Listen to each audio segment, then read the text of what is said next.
Hello, Oracles! Well, what a nice rally we had into close today, finishing up on the day despite being down significantly early. I know I picked up a little bit earlier myself at the $272 mark, and then we finished at $277. So finishing green today means that I get to wear my new green Tesla shirt. Let me know what you guys think. I may be giving these away, or I'm going to have my sister-in-law make something very similar to this for the giveaway at the end of the year. So it'll be pretty awesome. But great to see this today. Rallying into close was really good to see. The entire market did rally. So after having 4 and almost 5 days in a row red, it was nice to see this turnaround. So going back to what I was saying before with Tesla, coming down to fire sale territory, we still have those gaps to fill. We did turn around today, and I'm not trying to spread any foot here, but we are on a downward trend still. So right now we still have the $280 resistance above us right now, which could be something that we could break through tomorrow. In the downward channel, $290 is the top of that channel for tomorrow. We'll see how we trade. So just going to continue to track this, because even if we bounce a little bit higher, we've already seen on this downward trend a little bit of a dead cat bounce. So that's just kind of where the stocks come down like this. On the live stream tomorrow night, I'm going to be showing this to you guys so you can see it. And it's just something to pay attention to, because we could come down in this downward channel, seem like we're going to get a rally out of it. It's really just kind of hey, you know what, we've sold off some, somebody wants to buy in low, get the stock to go up a little bit more, make some profits, and then we come down again. It's happened time and time again. It's just something historically you can track in the charts. We've seen it many times this year. Not a big deal, so we come down on this, and then eventually we find that bottom. Looking at the RSI, we're still a little over 44, so we're getting a little bit lower. So on the downward channel, we have seen it earlier this year. We hit that 44, then 40, and we kind of just trickled down into the lower 30s. It happened, we recovered, we found a great footing, and then we rebounded stronger afterwards. So if you're looking at something from an emotional standpoint, and you're like, oh, we did a great job today, we rallied looking good, and now I'm talking about we may fall down further, it's okay. Don't worry about with your emotions. Just take a step back and realize that this is normal, this is natural, this happens regularly, and this can come down. Great buying opportunity, and then we come back out of this. These are the times where psychologically you pay attention to the stock market, and people who are like always losing money and people who are discouraged by the stock market saying, I can never win anything. A lot of times it's because they've got their emotions involved, and they bought at a certain time, didn't know why they bought at that time. They just said, hey, I liked buying right now. And then the stock came down, and because they don't have long-term conviction, they're like, oh, well, it came down, now I need to sell. So then they sell, and then all of a sudden the stock rebounds and comes back up, and they're like, of course I sold at the bottom. This is because they just don't understand. It's just an uneducated trading mentality when somebody who actually wants to be an investor long-term doesn't understand what that is, and then they end up trading because they're looking at short-term versus long-term, and they get confused, and this happens. I did it in the beginning myself, so there's nobody who's really immune to this. Very few people get away from this. You kind of have to learn it the hard way. So I've learned it the hard way. I'm now trying to educate others on the things that I see to kind of learn this so you can mitigate some of that and just be less wrong. That's really it. So I'm paying attention to these things. And when I'm looking long term, this is something I look at in the companies I invest in. And there is no one who does this better than Tesla. Tesla and Elon look extremely long term. We're going to be hearing about Master Plan Part 3 over the next couple of months. Elon had mentioned that in an interview that he's going to be finishing it up over the next month or two. And we're going to see this. And this is really what it comes down to, is his vision, his goal long term is something that you have probably done in your life as well. You've got a goal. You've got something in mind that there is nothing that is going to stop you from reaching and achieving that goal. You work your butt off for that goal as if your life depended on it. This is what Elon does and what his mindset is when it comes to Tesla and their mission.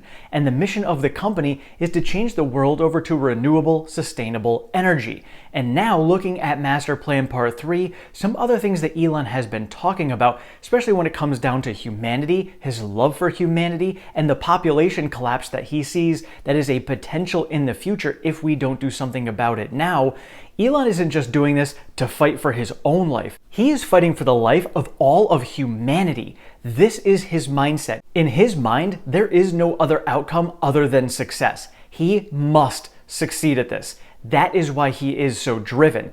That is exactly how you have been, I have been. I know I can guarantee you can tell me in the comments below what you have worked your butt off for as if your life depended on it until you succeeded. Let me know in the comments. For me, it was many of my races. I went over to Iceland twice and Sweden once to the Ultra World Championships. Right there, those medals are coming from those races. And I was doing an obstacle course race in sub-freezing temperatures, and I did 37 miles in Iceland the first year, 36 miles the second year, and then 30 miles in Sweden. In Sweden, the elevation gain was the same as climbing Mount Everest. I did that in 20 hours. It was a 24-hour race. I did it for 20, and I just tapped out at the 30-mile mark because that was my goal, was 30 miles.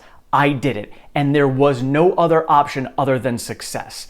Let me know in the comments what yours were, and for Elon, it is just on a massive scale, and that is exactly what Master Plan Part 3 is going to be all about, is mass scaling.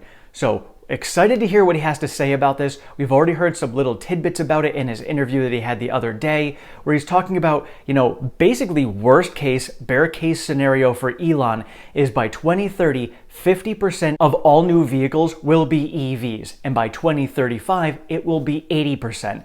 And this is his bear case, basically, as he was alluding to in his interview, because if they don't resolve some of the bottlenecks that they see over the next decade, that is where we are going to get. But they already are looking long term. They've already looked out 10, 15, 20 years to see what the bottlenecks are, and they are working on those solutions today. They are working on those solutions so when we get to the point where they would face those bottlenecks will not be there. Or if they are, they won't be as bad. So 50% by 2030 is worst case scenario.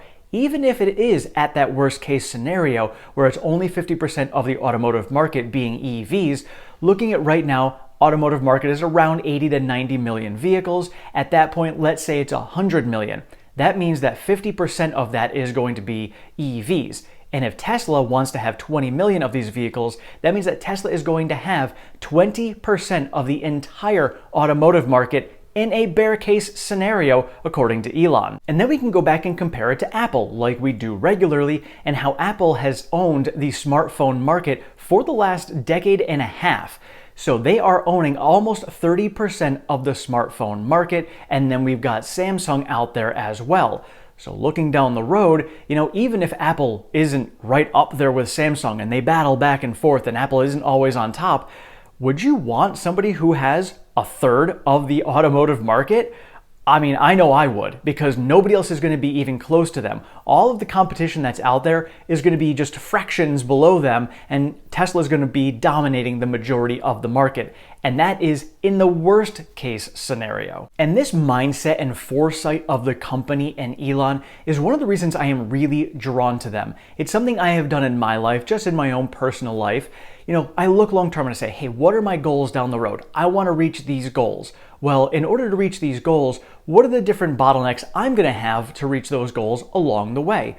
Well, what can I do to solve these to get there? All right, what are the things I need to sacrifice and there's nothing I can do about right now, so I just have to deal with them and then go work on some other things?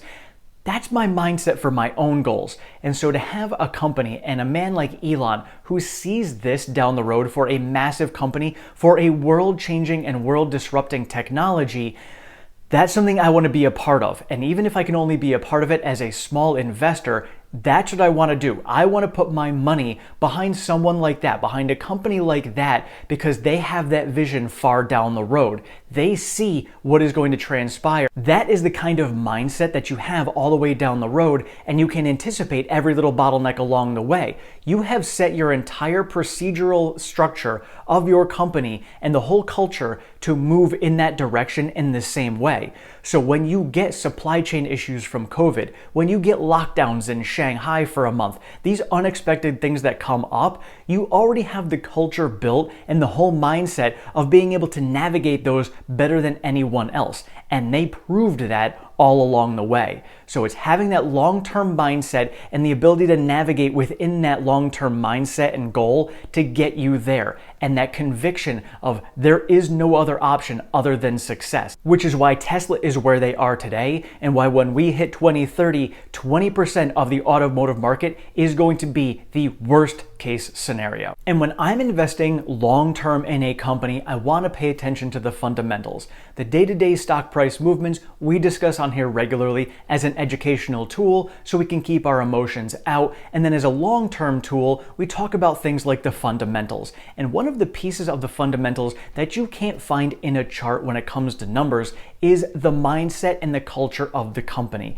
And that is why I am driven to this company, because they have what you just can't put. It's that X factor. You can look at any other companies, maybe they have strong financials, maybe they have good growth trajectory and they're moving in the right direction, but do they have that X factor? Do they have that mindset of, we are looking 20 years down the road, bare minimum, and then figuring out every solution to every problem we can foresee over those next 20 years and solving them before we even get to them?